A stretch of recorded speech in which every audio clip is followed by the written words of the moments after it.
Hello, everyone, and welcome to our live show today. This is day 2 of our Intermodal Summit, and we're just going to give it just a few more seconds just to make sure everybody who's clicked the attend button joins us today. But we have a jam-packed conversation today based around a little bit more about what we talked about last week, and we had a ton of great feedback on that. So I cannot wait to dive a little bit deeper into the conversation around intermodal and introduce you to our guests today. We just want to make sure that we're giving everybody just a moment to join us, and then we will get started.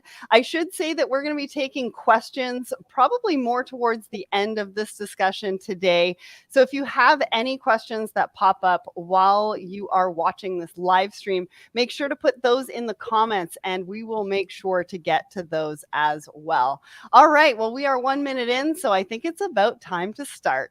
Hello, everyone, and welcome to our second LinkedIn Live in collaboration with IANA.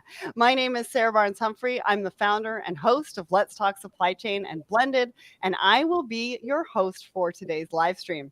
Today, I'm thrilled to be joined by Larry Gross, President at Gross Transportation Consulting, Todd Tranausky, Vice President of Rail and Intermodal at FTR Transportation Intelligence, and Lars, CEO at Vespucci Maritime. Welcome, and thank you so much for being part of our live today. Great to be with us. Yeah, thank you. Great to be here. Great. So last week we talked all about why you should be utilizing intermodal transportation within your business and the benefits that that can bring, from greater efficiency and agility to reduced cost and an easy way to tackle sustainability goals. It was a great introduction to the world of intermodal. And today we're going to dive a little bit deeper, taking a closer look at some of the trends and insights that we're seeing in the industry right now. And it's a time of ongoing disruption and of evolution as supply chain as a whole looks to things like digitization and new technology to help drive us into the future. And intermodal really sits at the cross section of industries, impacting and tackling a wealth of challenges from rail to maritime. So taking the time to study the insights happening in intermodal right now is really very important. So let's start by getting a snapshot of what's happening across the industry and what you're all seeing from your perspectives. So Todd, what are you seeing from a rail perspective? Well, from the rail perspective, it's really just continuation of the disruptions that we've seen really ever since the end of the pandemic, ever since things ramped up in September, October of 2020. We've never really gotten caught up fully in terms of being able to move the traffic that's out there. If you look at intermodal volumes, recently or in the second half of 2021, you can almost, without accounting for holidays, you can take your ruler and draw a line across it and pretty much get the volume number. That's not normal. That's not demand driven. That's because that's all the system can handle. That's all the volume that can fit through the pipe at any given time. And you've all heard the story, seen the congestion. There's inland rail terminal congestion. There's congestion at the ports, and it limits how much can flow through that pipe. And the railroads are still dealing with it as we head toward, the end of the year. We head towards sort of the traditional historic peak season. The railroads are still, constrained in terms of how much volume they can move. They still don't have all of the resources, particularly around crews, particularly around operating personnel, to be able to efficiently move the goods across their network. And then once it gets to the end, once it gets to the inland terminal, you have other issues. You have space to ground terminals that they're running out of. You have a lack of chassis at the inland terminal. So it's all across the supply chain. But for rail, it's really the same issues we've been dealing with for much of the last 2 years. Yeah, and there's just not a lot of, we need some relief to sort of get back on track, pardon the pun. All right, Lars, over to you for maritime. Give us your perspective on what's happening there. Yeah, on the maritime, let me present with you with two different narratives here, because the easiest thing in the world would be to sit here and say exactly the same thing as everybody in the maritime have said for the last 2 years. Everything is hopelessly congested. There's no light at the end of the tunnel. But we've got into a point, especially over the last few months, where that is no longer true. For anybody that moves on ocean, yeah, there is still congestion. There are still crazily poor reliability, still fantastically high freight rates. But there is light at the end of the tunnel. If you look at, for example, how many ships are tied up in congestion now versus the beginning of the year, there has been meaningful progress. It is still bad, absolutely, but there has been meaningful progress. Spot rates, which at least are the tip of the sword out there, not all cargo moves on spot, obviously, but it's the tip of the sword, it is coming down in a meaningful way. So on the maritime side, it is still challenged. Absolutely, yes.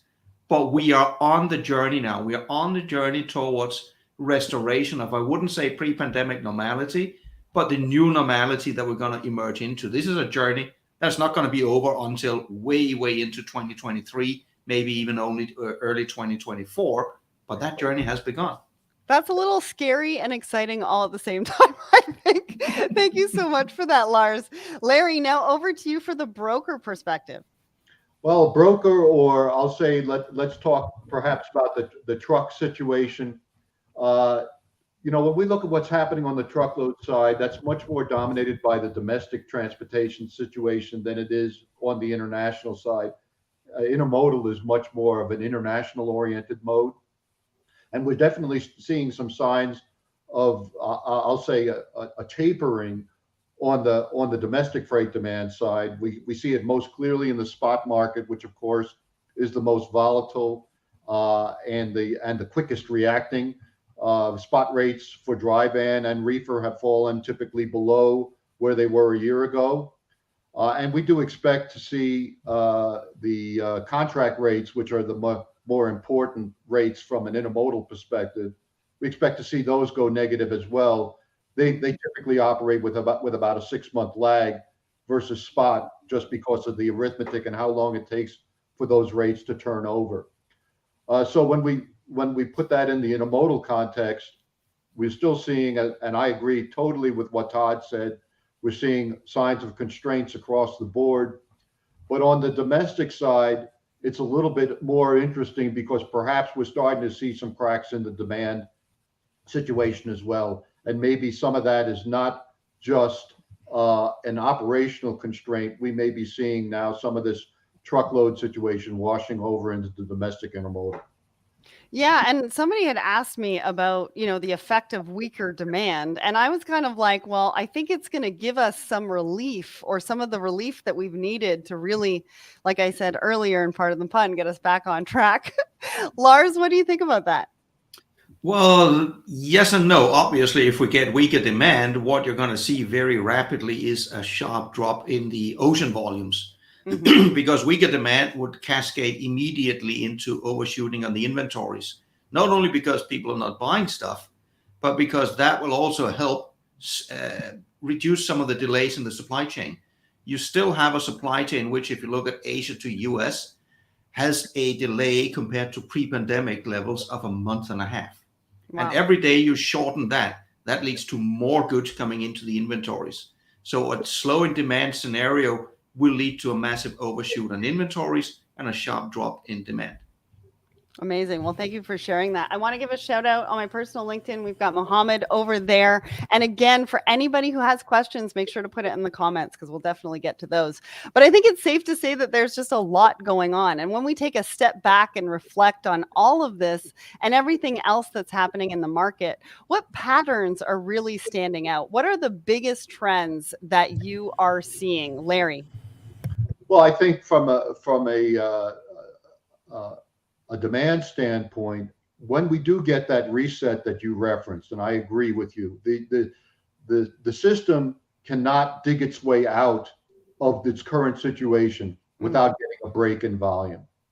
Now, what's going to happen, I think, is when this volume break does happen and the system gets a chance to reset, then you're going to see a lot more fluid operations, which is both a blessing as well as a potential problem, because you're going to all of a sudden get much more rapid asset turns at the same time that maybe demand is shrinking, and so you could get into a real overcapacity situation. I think that's true on the intermodal side.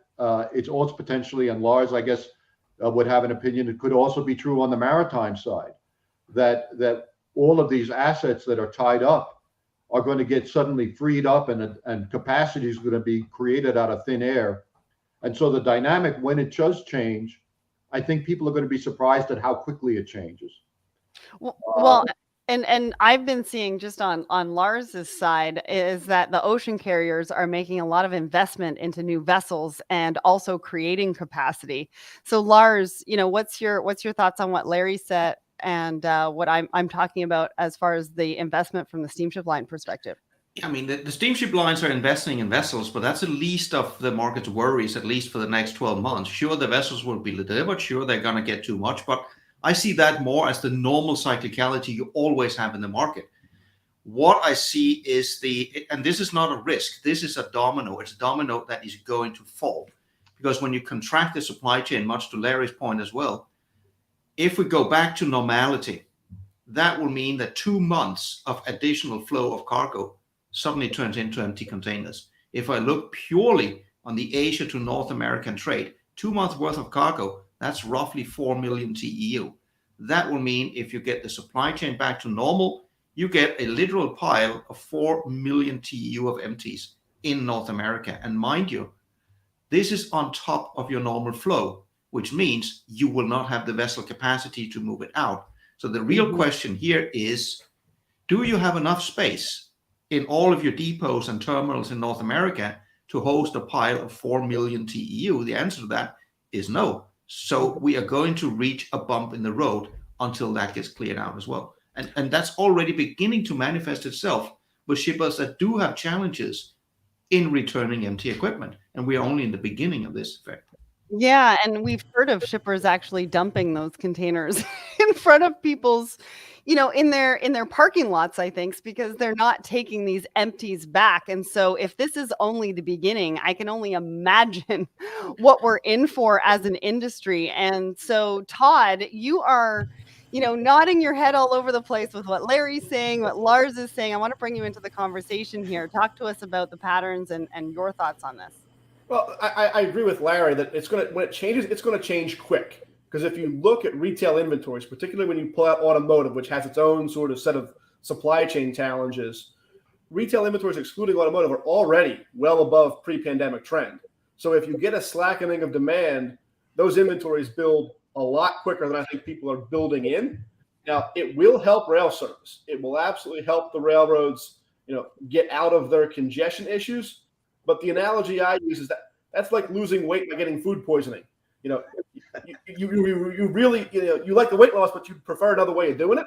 And I think that's where things, yes, they're going to rebalance. They're going to rebalance quickly, but it's not the way anybody wants to get to a balanced supply chain, by seeing slackening demand, by seeing a long or severe recession. I think any of those things, and we don't see those on the horizon. That said, I think there are some trends that we're seeing out there that are going to stick around, that have started in this post-pandemic period, that we're going to see continue. And the number one thing I think we're going to see continue is transloading.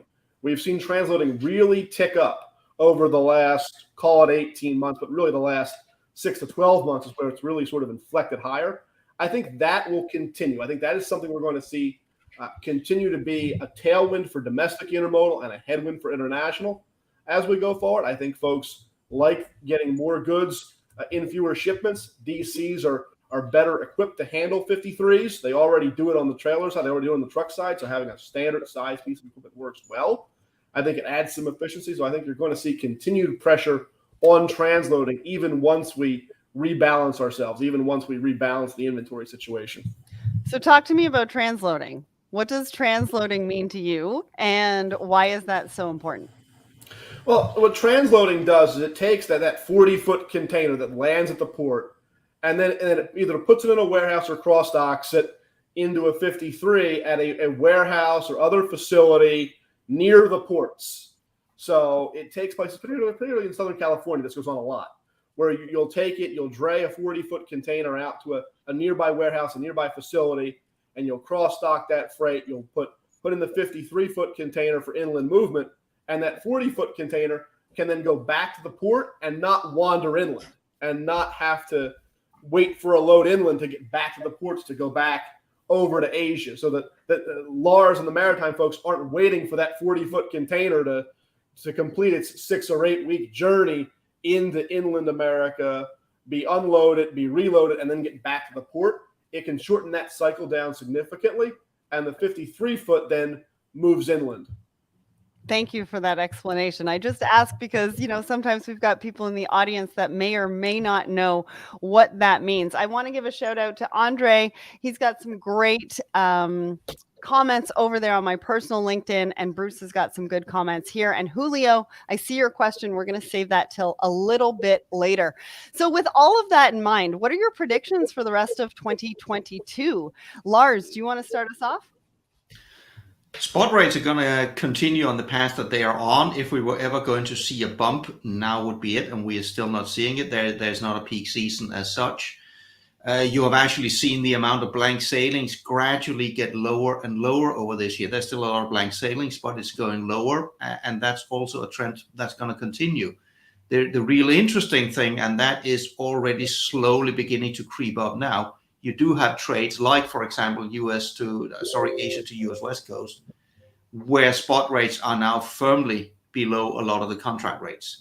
This is going to lead to the usual dance where there will be a massive pressure from the shippers on the carriers to do something about those contracts. So a key theme here for the rest of the year, that is really going to be, is this different? The carriers have argued that over the last year, that a lot of the contracts that they've made are new, they're different in nature, they're more enforceable. That's really going to stand its test here over the rest of the year. It absolutely is, because I heard all sorts of mumblings around contract season at the beginning of 2022 and a variety of things that you really had to keep your eye on. Are there specific things within those contracts that people need to be keeping their eye on as far as new, Lars? No, but some of the new elements that's been put in there, when I say new, of course, it has been tried on various forms before, but part of the new elements are these penalty schemes that are in penalties that goes both ways. So if the shipper doesn't deliver, there's a penalty. If the carrier doesn't deliver, there's obviously a penalty as well. So those are the ones that's really going to say, well, will they stand up to the pressure that they're going to come under now? I think that's a good point. Larry, I want to move over to you. What are your predictions for the rest of 2022 in your world? Well, I think from an intermodal perspective, it's going to be certainly a muted peak season. Todd made mention of the fact that the system is kind of running flat out, so its ability to flex upward is very, very limited. Certainly, that's true on the international, the IPI side. Now, even if things just continue along the way they are, without any growth from month to month, you're still going to see some very significant year-over-year gains in the latter part of this year, because last year at this time was when IPI was choked off. So the year-over-year change is going to look very impressive, but it doesn't really signify any growth at the moment. It's more about what happened last year at this time. Now, on the domestic side, we're seeing strong growth in the private container fleets. That would be folks like J.B. Hunt or Schneider or FedEx or Amazon or Walmart. We're all getting a lot of equipment in there, and their loads are going up. But at the same time, we're seeing weakness on the rail container side and TOFC. So that the actual net in terms of total domestic intermodal activity, the gains are very modest, because those two weak sectors are offsetting the private. Again, I think we're going to see very muted gains in the fourth quarter because demand is softening, and a lot of that volume has already been upstream. Well, thank you for sharing that. And then, Todd, I want you to get out your crystal ball. I should have told you to bring a prop. Tell us what you think that it's going to look like in rail over the next year or two. Well, I mean, in rail, I think for the next couple of quarters, it's going to be very much a status quo. I don't think you're going to see any sort of rail service improvement until at least the second quarter of 2023.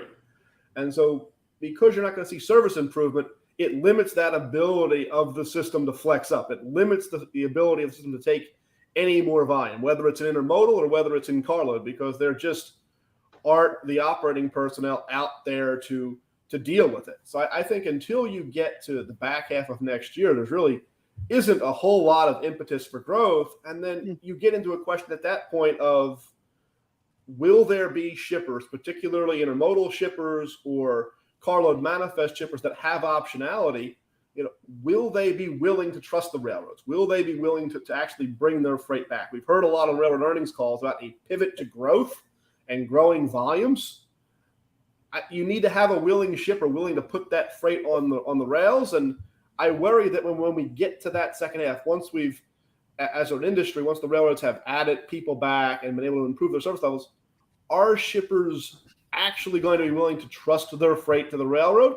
Or particularly with active truck utilization coming off, if folks have an option, do they choose to move it by truck? If you look at our intermodal competitive index, it's pretty neutral out through the next year, which says that, intermodal is not, overly positively competitive with truckload, that they're about in balance. It's a pretty neutral market. And so if you're a shipper, time is money. If you want to know you can get there, I could see shippers choosing truck over rail, even once the railroads get their service back. I think it's going to take the railroads longer than normal to regain the market share they've lost over the last few years. So interesting. And thank you for sharing that. We've got a couple of other questions from Andrea and Julio as well. Just wanted to let you know I see them, and we're going to get to them a little bit later. But obviously a lot, if not all of these current trends and predictions for the future that we've talked about so far have been influenced either directly or indirectly by the pandemic. I mean, how can they not, right? So what are some of the biggest lessons you've learned or that you think shippers should have learned from the pandemic? Lars, I'm going to start with you. I think one of the key issues to take away from the pandemic is this was the first time, I was about to say almost in the history of container shipping, where we reached that point where physically there was not enough vessel capacity. Not because we didn't have enough vessels, but because they were tied up in all these bottlenecks. But the bottom line is there was not enough vessel capacity, which caused freight rates to skyrocket. I mean, we've all seen some of these numbers, 500% up, 1,000% up. And if you were a shipper, this was a shock to the system. Let me be slightly controversial here and say nobody should really have been surprised, because this is the norm in the older, more established parts of shipping. Nobody bats an eyelid in the oil tanker business if suddenly freight rates there go up by a factor of 10. Doesn't happen every year, it doesn't happen every other year, but it does happen regularly. The reason for that is you have to make a choice. Either you have perpetual massive overcapacity, somebody needs to pay for that, or you have the right amount of vessel capacity to handle normal fluctuations, but then you don't have a massive buffer sitting idle.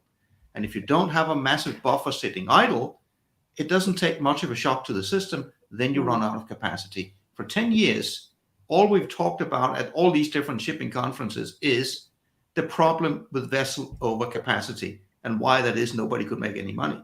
The carriers spent 10 years gradually absorbing that overcapacity. On the eve of the pandemic, we had the lowest order book for many, many, many years. That was seen as a healthy sign. And basically it is, because then you don't have a lot of excess capacity. Nobody wants to pay for that. But that means when you get a shock to the system, you're going to have a temporary period of insufficient capacity. And I actually do have it here. I did have the crystal ball. Thank you. On that part, the way I see this one is, this is not the last time we see this. I'm not predicting you're going to see rates go up 10x in 2024 or 25. But what I'm saying is, shippers should prepare that container shipping is no longer the younger brother of shipping. It has grown into adulthood as well. And like the other shipping sectors, we should no longer be surprised if at irregular intervals, suddenly see freight rates shoot up 5 or 10x for a limited period, basically because nobody wants to pay for overcapacity. So I think this is a good time to bring in Julio's question. Lars, why freight rate internationally will not find again equilibrium on pre-pandemic levels? The reason why I'm asking this now is because it has everything to do with what you just said. So I want to give you a chance to answer that. The very simplistic version is because pre-pandemic, for decades before the pandemic, the liner shipping industry was a loss-making industry. You can, of course, twist the numbers in many different ways, but that is the long and short of it. Is that because the owners of the carriers were stupid to just give money away for 20 years? I don't subscribe to that theory. The way I see this is, this was an extremely rapidly growing industry for basically 3 decades. The only way to stay in that game was to constantly find more capital to grow rapidly to stay in the game. About a decade ago, that market growth normalized. Then it was about how do you then become profitable? If we didn't have the pandemic, let's just play what if. What we were poised for by the beginning of 2020 was a cyclical upturn. We had an extremely low order book. We had decent demand growth. You would have seen freight rates go up higher. You had an industry that had reached a level of consolidation that finally allowed them to sustainably become profitable. And I know this is probably going to stir the anger with a large amount of shippers out there that feel that freight rates have been absolutely extortionate over the last 2 years. I'm not saying that these are the right rate levels either, but reality is even without the pandemic, rates would have gone up. They would have gone up significantly. I would not have been surprised, even in the absence of the pandemic, that you would now have a rate level that was potentially twice what it was before the pandemic, simply because the industry had reached a point where it had matured. It was no longer an option for the carriers to perpetually lose money for their shareholders. Wow, so interesting. It's not something that I had heard of previously, but I appreciate you for sharing. Now, I want to go to Larry about what changes the pandemic has inspired or that you've seen has inspired within your customers' businesses. Well, I think that what the pandemic and this resulting disruption has caused is an examination of some long-held beliefs, and those would include things like just-in-time and inventory, as opposed to just-in-case inventory. We have operated under a lean system, trying to squeeze all of the excess capacity out, get as efficient as possible. And as Lars, I think, correctly stated, nobody wants to pay for surge capacity. It's very expensive. But what the BCOs have found is that the cost of stockouts of when you don't have the product on the shelf is huge compared to the cost of carrying some additional inventory. Now, these changes in the supply chain that I'm talking about, these are not changes that occur rapidly. And I'm of the belief that coming out of the pandemic, we have what's called the great dispersal. And that's dispersal of freight on three dimensions. One is where it's coming from, the second is where it's moving to, and the third is when it's moving. And all of those things are changing slowly but inexorably as a result of coming out of the pandemic. We're seeing, for instance, a pivot away from China, not just because of the pandemic, but because of all the other things that are going on, geopolitical issues and such, towards other sourcing, whether it's other overseas sources or nearshoring. And these things don't happen overnight. But certainly one of the big changes I think that's occurring is a tapering down of the offshoring, and maybe an end to the days when import TEUs are growing faster than the goods portion of GDP. Jobs won't be flowing overseas anymore. They'll just be staying where they are. Yeah, and I think that's a good point, and definitely something that supply chain professionals are thinking about, right? I'm going to be talking, I think, in 2 weeks' time about how Apple is now moving some of their manufacturing again. They already moved it to India. Now they're looking at Vietnam. Definitely not nearshoring, but also taking a look at different places to be able to manufacture.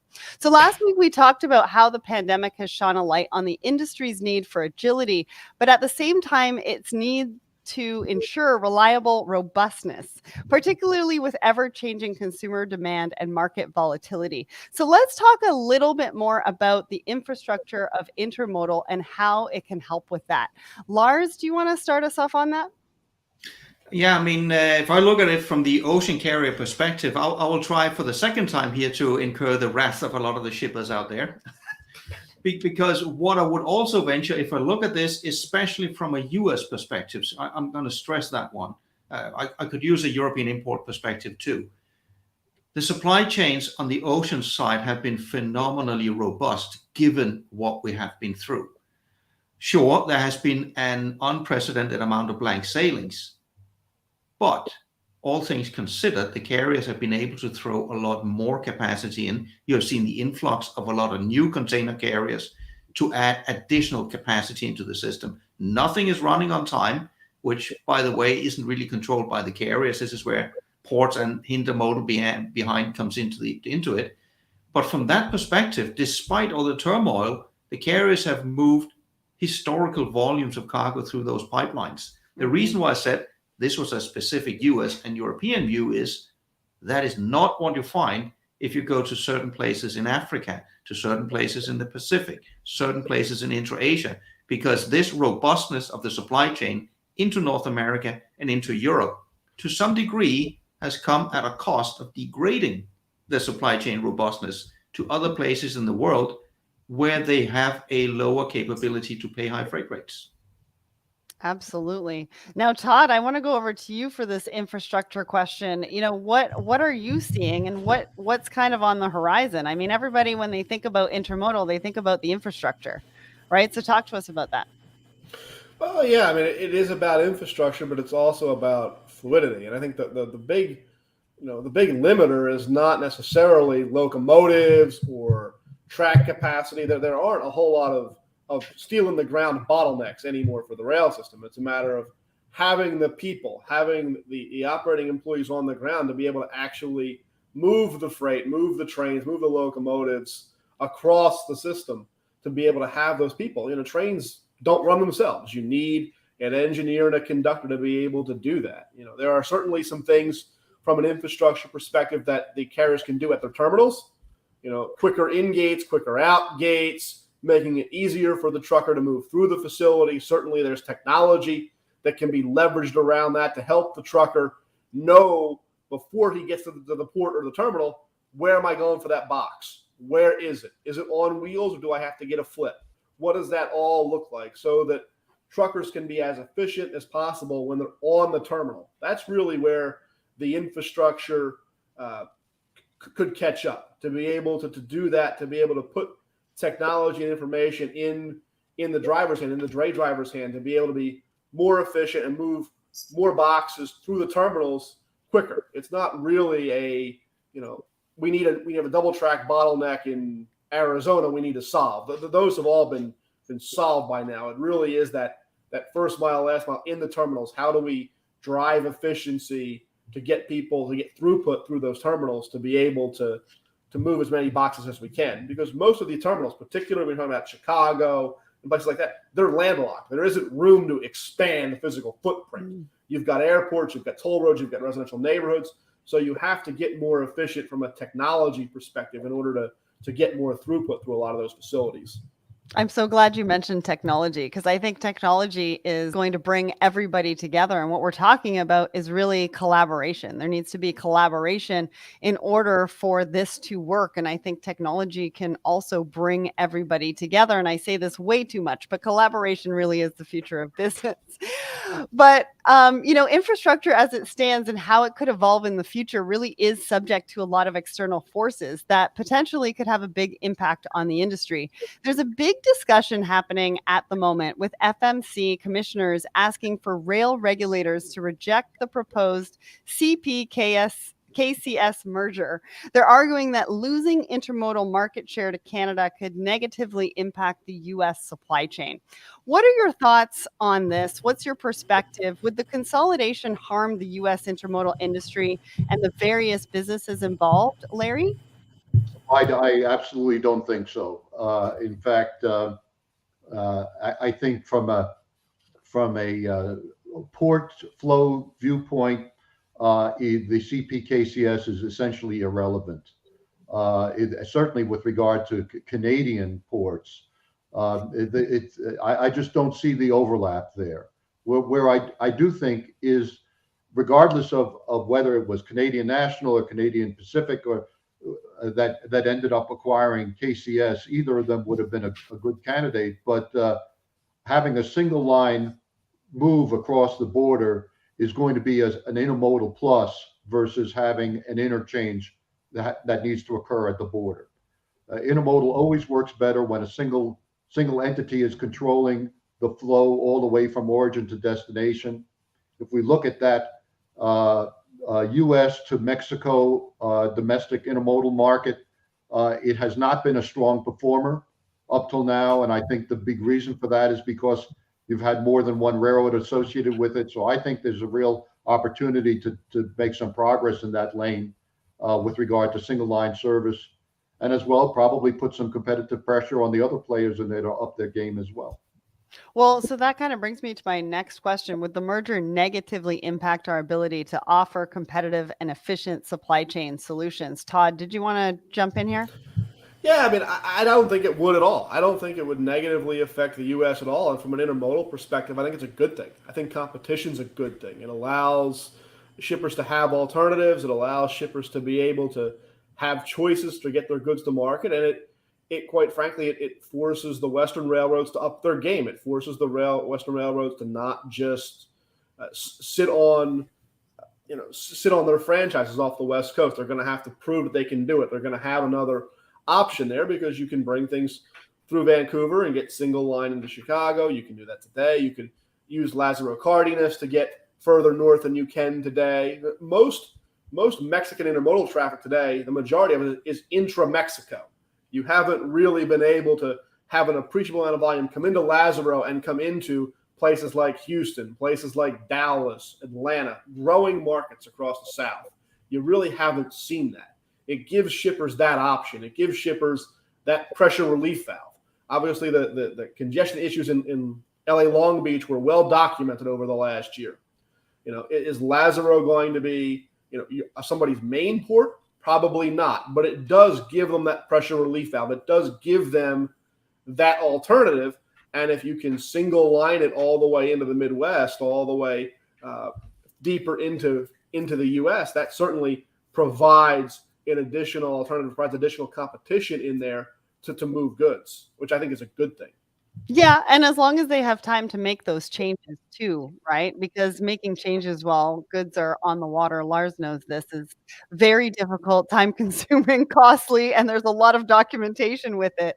But I think you're right. I think options are what supply chain professionals need when they're looking at their supply chains and looking at the deadlines that they have to hit for their customers and what makes the most sense for them. I think the other thing too is they're looking at different locations for their warehousing. And this will also give them options of getting their products there quicker. Now, I already mentioned collaboration. And sometimes, in these discussions, we say there's an inability to work towards an effective solution, but collaboration could really be the solution for that. And I think the pandemic has made that even clearer, but it's a mindset that still isn't being embraced by plenty of people and organizations across supply chain. We don't want to throw anybody under the bus, but I think it's important to talk about. So Lars, talk to us about maybe the lack of or interagencies cooperation. How is this hindering the success of the industry, and what can we do to help or improve things? Yeah, there are two elements to it. One thing is what can we achieve, and this is where this was also an issue before the pandemic. All the different stakeholders and reality should be exchanging detailed operational information. The carriers, the ports, the railroads, the truckers, everybody. You can then posit if everybody shares the information, that would require the same informational standards. It will require systems. We're not quite there yet. But let me point out something else that I think is missing from this whole debate, because very often it is seen as this panacea. If only everybody shared information, we could avoid a lot of these bottlenecks. Again, let me do a counterfactual here. Let's say, just for sake of argument, all of this was in place by summer 2021. All of it, let's say it was in place. We have perfect vision for everybody. I clearly remember early summer 2021, I sat down and looked at the carriers' plans for putting more capacity into Trans-Pacific, into the West Coast. And already at that time said, look, this is going to create massive congestion issues because they were ramping up dramatically on capacity at a point where ports were already stretched. Now ask yourself, if you had perfect foresight back then, you would have come to the same thing. You would come to the conclusion you should not put all these ships in. What would you then have had the carriers do? Again, context. Already in summer 2021, spot rates were exceedingly high. Not as high as they then went, but they were extremely high. Carriers were already at that time accused of deliberately not putting enough capacity into the market to manipulate rates to go higher. Would the carriers in that situation have been able to go to the market and say, look at the math here, look at the scoreboard. We're going to reduce capacity in the midst of the wildest boom ever because we want to prevent congestion 4 months down the line? I think everybody already knows the answer to that question. That would be completely impossible to do. So whilst I certainly agree, sharing information needs to be done at a much more detailed and operational level because there are improvements. It is not a panacea that will fix everything. So how do we then improve it? Like, what are some of the solutions that we can look at? Part of the solutions is, and again, this is where I become slightly hypothetical because this is not a US issue, it is a global issue. It's about finding, let's just call it a platform for want of a better word, where ideally you would have the information all the way from a purchase order is being placed until the final mile where that cargo is being delivered. That will allow you to predict fairly well all the way through the supply chain, months in advance, where are you going to see bottlenecks? It might be lack of port infrastructure, it might be not enough trucks, it might not be not enough rails. The point is not just to point fingers and say we're going to have an issue, but if you can predict this, say 2 or 3 months in advance, you can take action. You can either say, I'm going to reroute it, I'm going to go somewhere else, or you might say, well, that's not a rerouting option, then I'm going to ship my cargo either earlier or later, depending on what matches. It's about smoothing out the flows. That is what this will allow you to do. Great. Thank you for that. And Andre and George on the other stream that I'm looking at over here are having a good conversation about AI and predictive technology. And, with all that being said, let's piggyback on what you've talking about, because one of the key things I think is data, right? Because if you have the right technology and the proactive approach that you're talking about, you can create visibility and collect the information and insights needed to build a stronger industry together. So let's talk about some of the data initiatives happening right now. Larry, do you want to start us off, and then I'll go to Todd? Well, I can't really speak with any specifics with regard to data. But if you would just indulge me for a minute, Sarah, Sure. I want to go back to what Lars was saying. And I agree with him that there's a limit to what the value is of having visibility. Well, and how you asked how we can change things. And one of the ways that we change behavior is with incentives. And there is, I think, quite a bit of situations occurring right now in the entire intermodal supply chain where the folks that are generating the expenses, generating the costs, are not the same ones that are paying. And so, for instance, if we have a situation right now where a trucker, a drayman, is trying to return an empty to the port of New York, there's no more room for empties, as Lars correctly pointed out earlier. Now the trucker is having to sit on the empty, is potentially even storing it, paying detention and demurrage, and it's not the trucker's fault that they can't return it. It's somebody else's fault. And the problem is that the incentives are not properly in place to assess the expense against the persons or the entities that are causing it. And so I think if there's a role for regulation, it's the FMC can't solve the congestion process. But what they could, it's congestion problem. But what they can do is help ensure that the expenses are being properly allocated to the people that are causing the expense. And I think that that's a conversation very, very much worth having. Absolutely. And Glorimar does agree with you on that, is because the inefficiency that's happening right now are frustrating truckers, shippers, and, logistics companies, everybody sort of across the board. And, we've got to find a solution for that. Now, Todd, you were nodding your head. I think you want to jump in here and talk a little bit more about it. Yeah, Thank you, absolutely. Larry. Absolutely. On the rail side, I think that there is more headroom in terms of visibility and transparency. Once it goes on the railroads, it goes into a bit of a black hole. Now, they've gotten better over the last few years, but it's still very much hit and miss in terms of how much visibility, how much transparency you have over that data. Now, part of that is because the carriers view that data as proprietary, as their own. And so that limits how much sharing can go on across the supply chain, but also to the shippers themselves, to the BCOs who actually own that cargo, own that container. If you haven't put GPS on your containers or your rail cars, you don't really know where it is at any given point in time. And so then there are initiatives in the industry, whether it's Rail Pulse or whether it's Rail State. There's some good things going on to try and bring additional visibility and transparency to shippers. But right now, it goes on the railroad, and if it's sitting between AEI readers, you may not know where it is, and it may sit there for days at a time, and that's unacceptable to shippers, particularly when we live in an era where if I order from Pizza Hut, I know where that pizza is, cradle to grave, for that $10 pizza. How come freight shippers with their hundreds of thousands of dollars of freight weather don't know where their box is at any given point in time? And that's where the railroads really need to up their game in terms of transparency and visibility. I think they're on the rail side, there's plenty of additional room to run.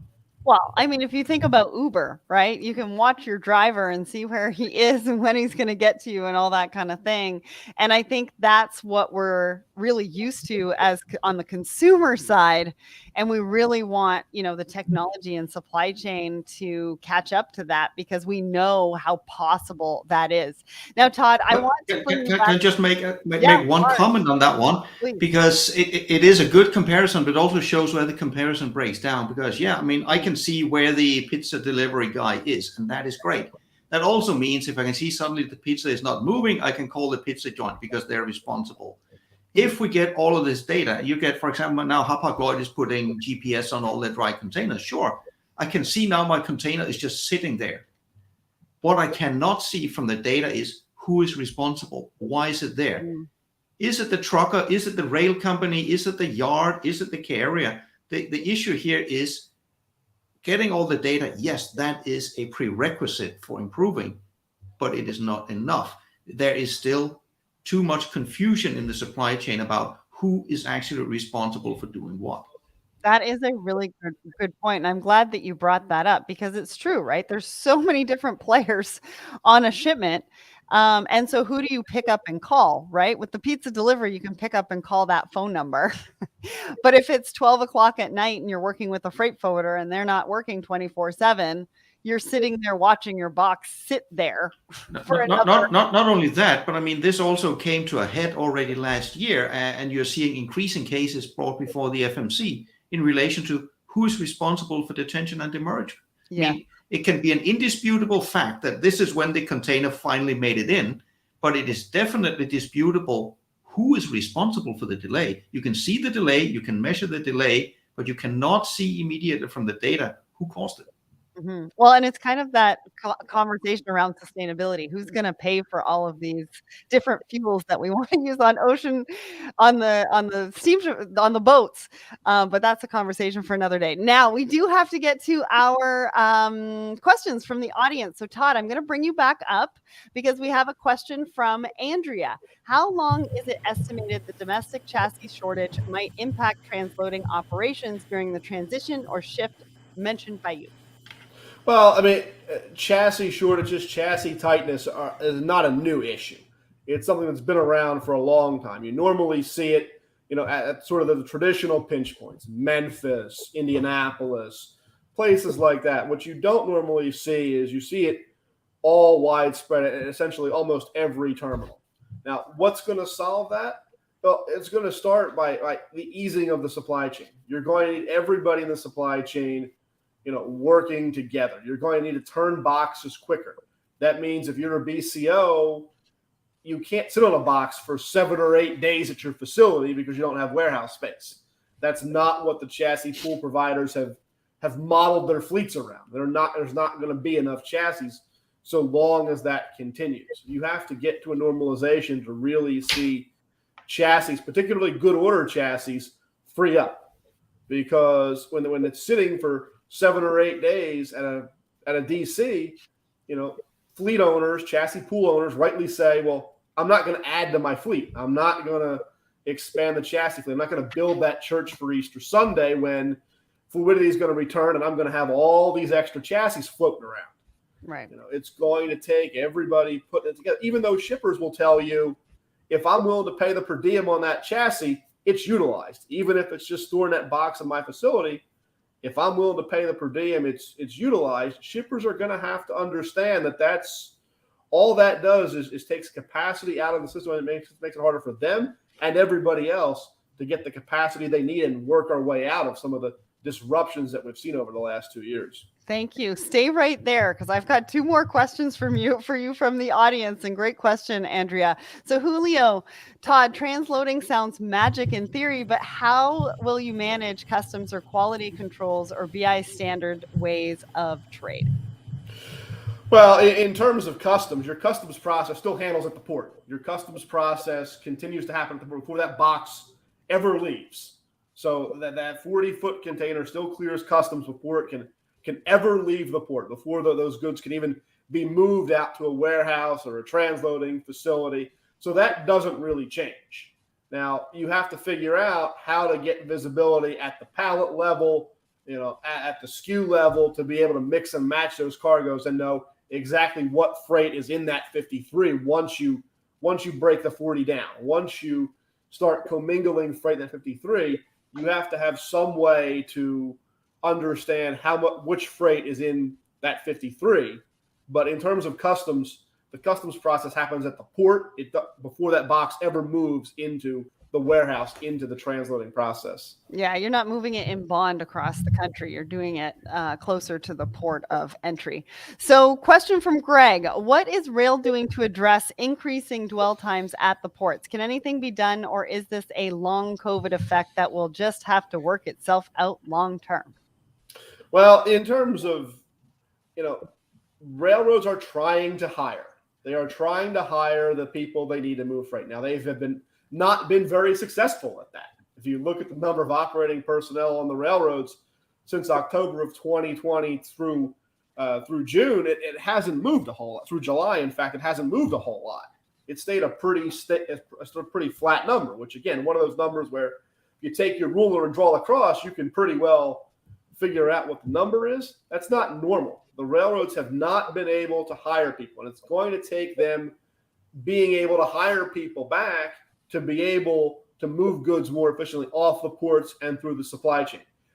In terms of what they can do, the carriers need to find a way to recruit and retain their employees.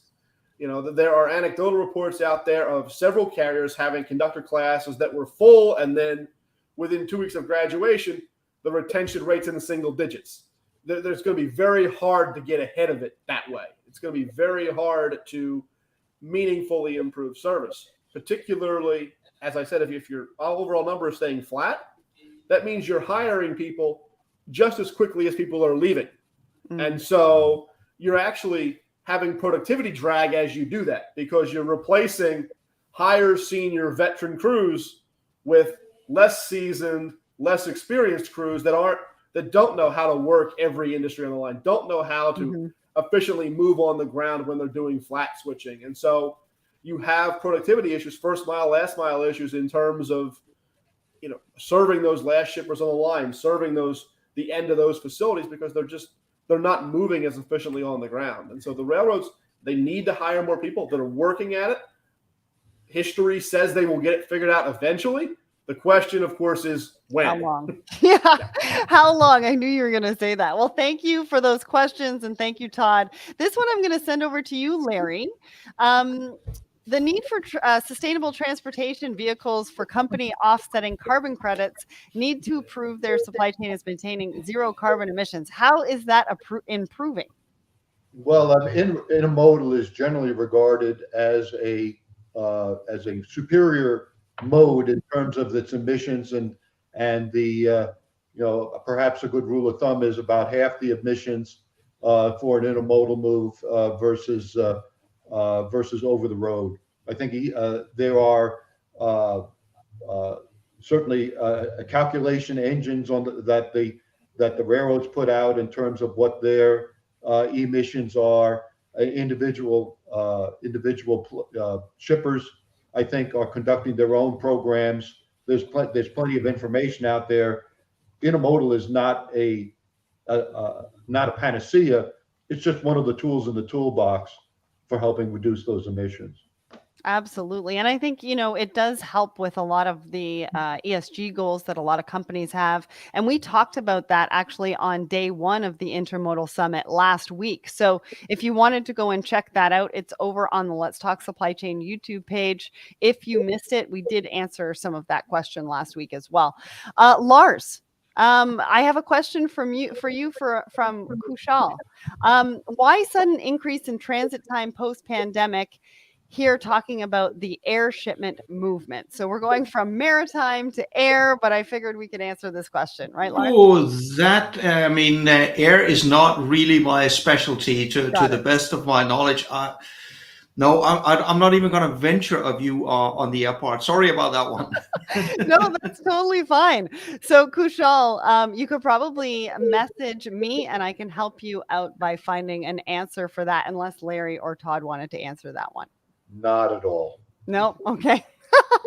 Wanted to ask that. All right. As we wind down this conversation, I do want to ask each one of you to provide one key takeaway that the audience should go away from the live stream today, either thinking about, or maybe there's an action item that they should be putting into practice or think about putting into practice. So I'm going to start with you, Larry. What should the audience walk away from this discussion with? I think that the main issue that the audience needs to be thinking about is how quickly change can occur, and to have their plans in place for when conditions begin to change rapidly. I think we're on the cusp of an inflection point right now, going back towards some hopefully a little bit more normal situation. But we don't know what the next black swan event is going to be, but they seem to be occurring with greater frequency. So what they need to be thinking about is agility and contingencies and maintaining flexibility in their supply chain to be able to respond to the unforeseeable. As the Girl Guides say, be prepared. Todd, you're next. What's one key takeaway everybody should walk away from? The key takeaway is to have diversity in your supply chain. Don't put all your eggs in one basket. To Larry's point, be flexible. Don't have all of your volume going through one port of entry or all on one railroad. Be able to have alternatives so that when things happen, whether they're black swan events or whether they're congestion or whether they're disruptions in your own manufacturing operations, you have options. You have an ability to go somewhere else if it's not working. Early in the pandemic, LA Long Beach was really congested. Now it's freed up substantially, but New York, New Jersey, Savannah are having issues. How do you set up your supply chain so that you have a little bit of diversity and you have a little bit of diversification so that you can move around and keep your overall supply chain as fluid as possible? Absolutely. And last but absolutely not least, Lars, give us your one key takeaway. I will be annoying and come with two. The one being just building on what Todd and Larry said, not just the resilience, but also make sure you as a shipper know how important the different parts of your cargo is, because for some parts of your cargo, you absolutely want that resilience and agility. For other parts of your cargo, you might be perfectly comfortable with that one potentially being delayed for God knows how long. So make sure you know your priorities on the different parts of cargo. The last part I want to bring up is, of all the many different disruptions we've been hit by the last 2.5 years, there is one particularly nasty one where we have been extremely lucky we have not been hit. That is a major cyber attack. The way I see that one is that is more down to luck than anything else. Make absolutely sure you are prepared for that. That is such a great point. And we didn't talk about that today, but we could definitely do a whole one of these on that.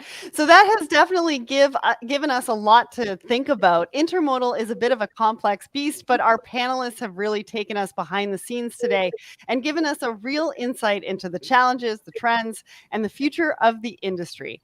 And if today's and last week's LinkedIn Lives have sparked your appetite and you're keen to dive deeper, then make sure you register for the IANA International EXPO 12th to the 14th of September in Long Beach, California. It's going to have absolutely everything you need to better understand intermodal and the role it could play within your business. Whether you're looking to find out more about the transloading trend or how to make your first and last mile strategies a success, over 80 companies and a host of professional speakers will be available to share how they're supporting the growth of intermodal and how they can help you too. And of course, I'll also be there bringing you the behind the scenes scoop as I interview exhibitors and attendees. It's going to be an incredible few days and a great way to throw yourself back into in-person events. I'm personally super excited, so I hope to see you there. A big thank you to Larry, Todd, and Lars, and of course, IANA for making this live stream happen. If you'd like to find out more, register for Expo, head over to intermodal.org. And of course, thank you all for listening. I hope you've enjoyed it and that it's provided some essential information and inspiration on the key trends and insights that you need to be thinking about when it comes to intermodal in your business. Please do reach out to any one of us on social media if you have any questions or anything else you'd like to share. Thanks, everyone, and I'll see you all again soon.